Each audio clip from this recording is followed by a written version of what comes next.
অসংখ্য ধন্যবাদ আপনাদের সুব্রত বাইকগুরু চ্যানেলের সাথে যুক্ত থাকার জন্য। আমি সুব্রত, আপনারা দেখছেন সুব্রত বাইকগুরু চ্যানেল।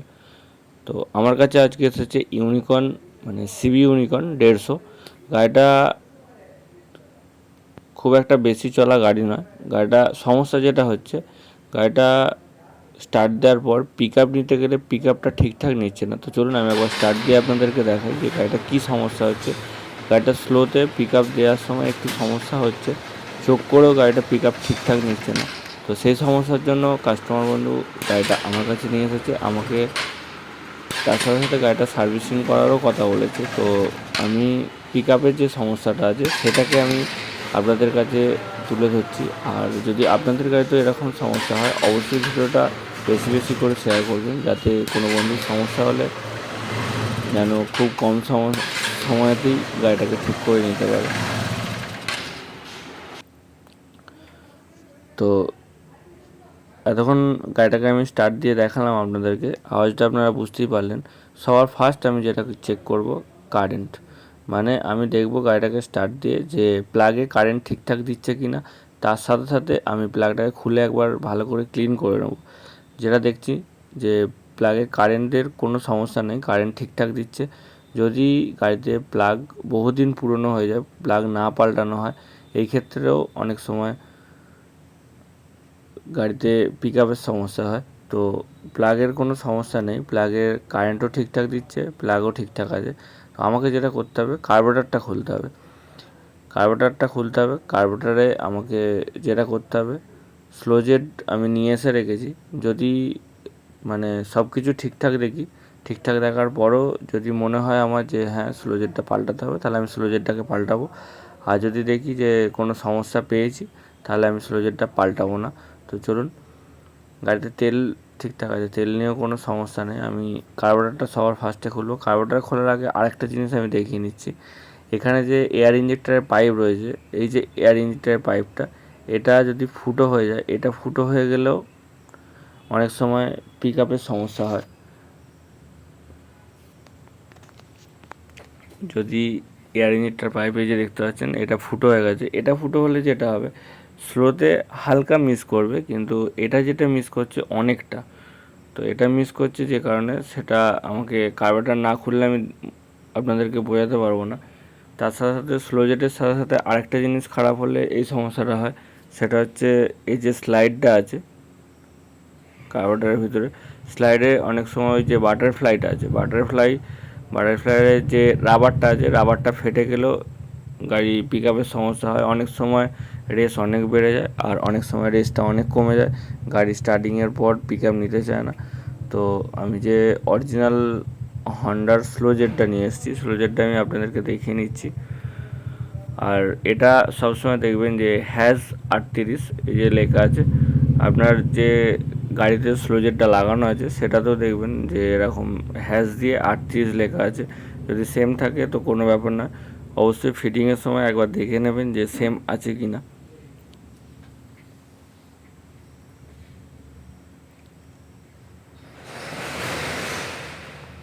তো চলুন, আমি কার্বোরেটরটা পুরোটা বের করছি না, আমি যেটা মেন সমস্যা সেটাকে আগে আমি ঠিক করার চেষ্টা করছি।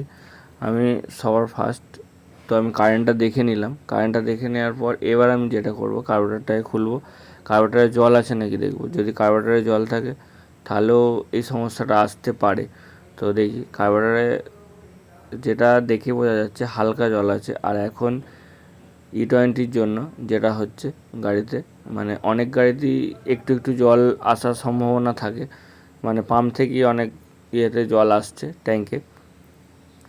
দেখুন এটা হালকা জল আছে, খুব বেশি জল নেই। এই যে জলের পরিমাণটা আছে এতে এত মিসিং হওয়ার সম্ভাবনা নেই বললেই চলে। যদি একটু বেশি জল থাকে তখন এই সমস্যাটা আসে।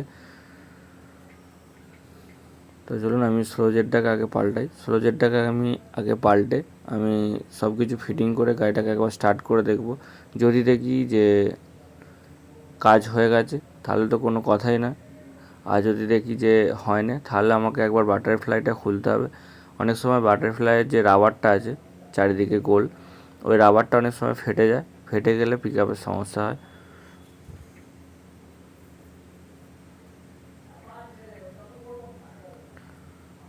তো ভিউয়ার্স, যেটা আমি আপনাদেরকে বলেছিলাম যে অবশ্যই স্লো জেটটা যখন পাল্টাবেন দেখে নেবেন যে এর গায়ে এই যে হ্যাশ দিয়ে 38 লেখা আছে কিনা, এইটার আমি দেখে নিয়েছি, লেখা আছে।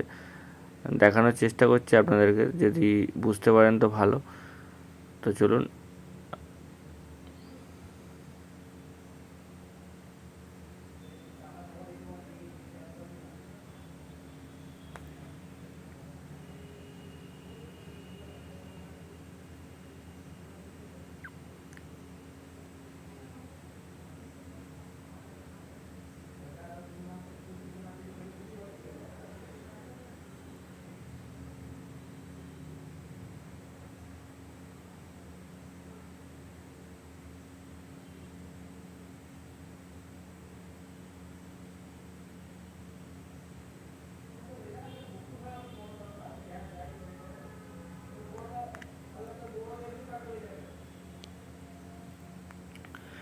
তো ভিউয়ার্স, স্লো জেট আমি ফিটিং করে দিয়েছি, এবার আমি কার্বোরেটরটা ফিটিং করে নিচ্ছি।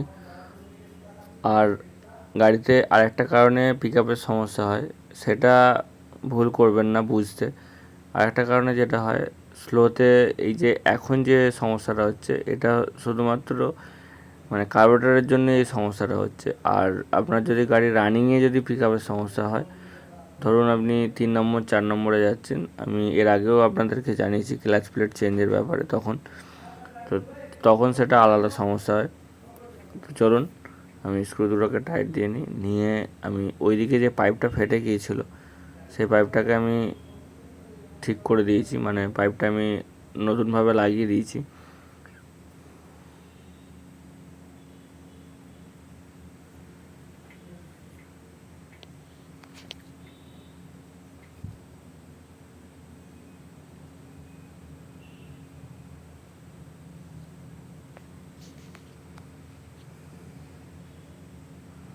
তো চলুন, সব কিছু রেডি। এবার আমি আপনাদেরকে গাড়িটাকে স্টার্ট করে দেখাবো।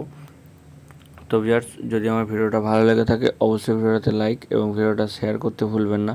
যদি আপনাদের কোনো বন্ধুর এরকম সমস্যা হয়ে থাকে, সিবি ইউনিকর্ন 160 বলুন বা 150 150 বলুন, যদি আপনার গাড়িতে এরকম সমস্যা হয় অবশ্যই শেয়ার করবেন বন্ধুদের। আর যদি আমার চ্যানেলে প্রথমবার এসে থাকেন, আমার ভিডিও দেখে থাকেন, যদি আমার ভিডিওটা ভালো লেগে থাকে অবশ্যই চ্যানেলটিকে সাবস্ক্রাইব করে যাতে নেক্সট কোনো গুরুত্বপূর্ণ ভিডিও সবার প্রথমে আপনাদের কাছে যদি কোনো ভুল ত্রুটি হয়ে থাকে ছোটো ভাই হিসেবে ক্ষমা করে দেবেন। আর কোন জায়গায় ছিল অবশ্যই কমেন্টে জানাবেন। দেখা হচ্ছে নেক্সট ভিডিও। ধন্যবাদ, ভালো থাকবেন।